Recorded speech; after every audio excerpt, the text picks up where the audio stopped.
So every now and then I like to pick up new audio equipment so I can stay on top of what's happening in these podcast streets. So in this video, I'm going to be trying out the PreSonus Studio 24C audio interface, and I'm going to be connecting this to one of my external XLR microphones, a Rode PodMic to be specific. So I'm going to walk through the setup process, talk a little bit about what an audio interface is, and give you my verdict on whether or not this is an audio interface worth picking up. And the show starts now.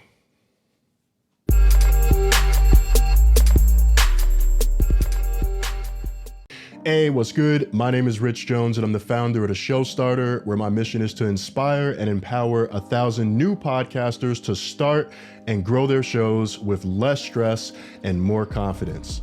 So in this channel, you'll find product reviews, tutorials, tips, tricks, tools, and anything else I can think of that's going to be helpful to you as you go about starting and growing your show.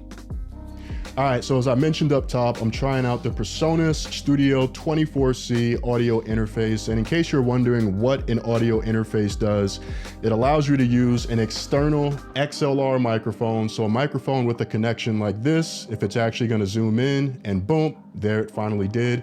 It allows you to use a microphone with a connection like that and connect it to your computer, your tablet, or even your phone. In my case, I've used an audio interface to connect my external microphone to my iPhone so I can go on apps like Fireside or even Clubhouse. So you might be wondering, I can just go USB right into my computer, right into my iPad, right into my iPhone with the microphone that I have today. Why would I even think about getting an audio interface? And for me, it's really about the quality and the control. So with analog, you really are getting the clearest possible signal that you can from the microphone before digital interference and digital manipulation gets its hands on it. And honestly, most people probably aren't even gonna notice the difference in audio quality, but I do, and I wanna make sure that my voice gets the treatment that it deserves. And so for me, having an XLR connection, it allows me to do things like control my volume. It allows me to apply effects to my voice. It allows me to be able to connect a second input device or a second microphone and control the levels on both inputs individually. And I did have a USB microphone for the first few years podcasting, but I ultimately did decide to upgrade so that I could get this higher quality audio in and also have a lot more control in terms of production. So now that we talked a little bit about what an audio interface is, let's actually go through the process of setting this up so that you can see it in action. All right, so we are looking at the front of the device. And so this is a 2-input version of an audio interface. There usually are single input versions. So instead of having 2 slots, you'd only have 1 for connecting a microphone. And in this section right here, you can monitor the volume level, and I'm gonna give you a walkthrough of what that looks like when I actually have it turned on. And then over here is where it gets a little bit confusing, especially if you're a new podcaster and you really just want to plug and play and ultimately get going. So there's a knob here to control the volume level for this first channel. There's a knob here to control the volume level for the second channel. And then this is where it kind of gets a little bit weird. So let's say that you have headphones plugged into this, because you can plug headphones in to be able to hear yourself or to hear whatever's coming in from the other side. You can control the headphone volume right here. And then there's this mix button where the more you turn it to the left, the more you hear of just yourself, and the more you turn it to the right, the more you hear the conversation, whoever it is that you're talking to on the other side, or if you're just listening to something back, let's say, for example, from your computer. And then there's this main knob, which corresponds to these connections here on the back. And this is where I think that it does get a little bit extra, because the average podcaster, they're going to plug in here and they're probably going to plug in headphones, and then they're going to want to get up and running, as opposed to get into MIDI and in and out left, right. But what's going to be most important, and you'll see an example of this in a second, is this USB-C connection, which makes life a lot easier in terms of getting an audio interface connected with whatever other type of device that you have. And I like that it's USB-C because it's essentially future-proofed. So now I'm going to take you through the process of connecting this so that you can see the PreSonus in action. So the PreSonus comes with a couple of different cables. It comes with a USB-C to USB-C cable, which is important because you're going to need to plug that into the back of the device. But it also comes with a USB-A connection. So you can go USB-C into the PreSonus and then USB-A or traditional USB into the back of whatever device it is. And so for this example, I'm actually going to be plugging this into the back of my Mac Mini. So I'm going to do that here. So I've got that plugged into the back of my Mac Mini. And so to get this thing powered up and connected to my computer, I'm actually going to plug it into the USB slot that's right here. And then what you'll notice is now there's a green light that tells you that it's on and that tells you that it's connected. So the next thing I'm going to do here is connect my Rode PodMic, which is an external XLR microphone.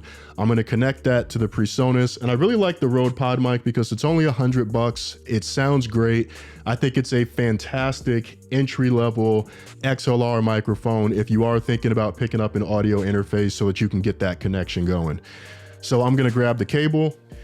And so I'm going to plug one end of the cable in here like this. And then I'm going to plug the other end into the front of the PreSonus. And at this point, it's connected and you should be able to see a little bit of a volume uptick here. Yep, which you do. And so the volume's actually a little bit too high, so I'm going to turn that down. So let's make this a bit more reasonable. So I'm turning down the volume for this particular channel. And then let's see how the levels look now when I talk into the microphone. So now I might have actually turned it down a little bit too much. Nope, it's actually right where it's supposed to be. And that's what I like about this little screen here, is that it makes it super easy to be able to see the different kind of standard levels of volume. And for me, I know that I want to be kind of like one blip right here. So I pretty much want to make sure that I'm right here. That probably tells me that I'm too low, if nothing else, which is way better than being too high. But I like that you can follow that on the screen there. But the thing is, most people may not know that negative 24 is pretty low volume. Negative 12 is probably more so where you want to be. And then as you get above that, so there's -6 and -0. I know that that's super hard to see. That's when your microphone is going to start distorting, or what's called clipping, because the volume coming in is so high that it's ultimately getting distorted. So this is connected, and you can see that I'm getting a volume reading right here. And now I'm going to do a sample clip of me on the Rode PodMic using the PreSonus so you can hear the difference in how it sounds.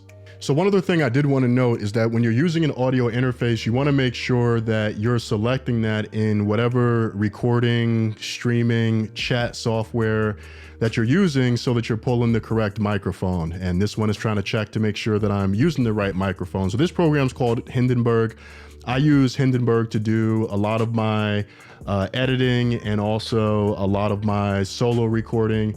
And so right in here under microphone options, I would look for the Studio 24C, and then I would select that, and I'm going to select one input.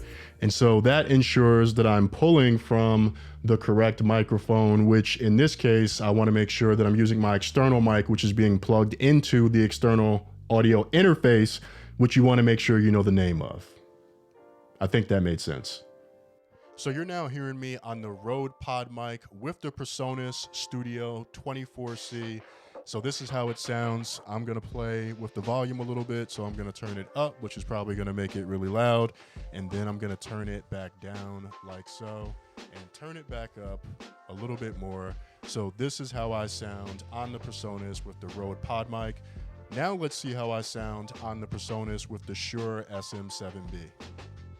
So this is me using the Shure SM7B, and I did have an additional connector here when I was using this before, and it's called a FET head. And what that does is give you an additional gain or volume boost without you having to crank the audio interface up to the highest level. And both the Shure SM7B And even the Rode PodMic, given that they're dynamic microphones, which is a conversation for another day, they do require a lot of power and a lot of volume. So that's why I normally use an additional piece to give me that additional boost.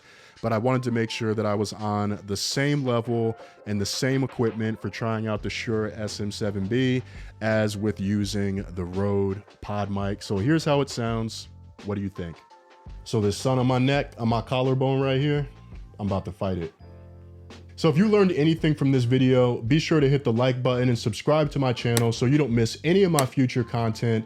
And after playing around with the PreSonus, I've got to say at 160 bucks, it's a pretty solid audio interface. I still think for someone who just wants to plug, play, get going, not have to ask too many questions, it probably has one too many knobs and buttons and things that are going on the back. But hey, everything has an appropriate use case. So if you know that you're going to need MIDI and you're going to need some of these additional connections, then hey, the PreSonus might be right for you.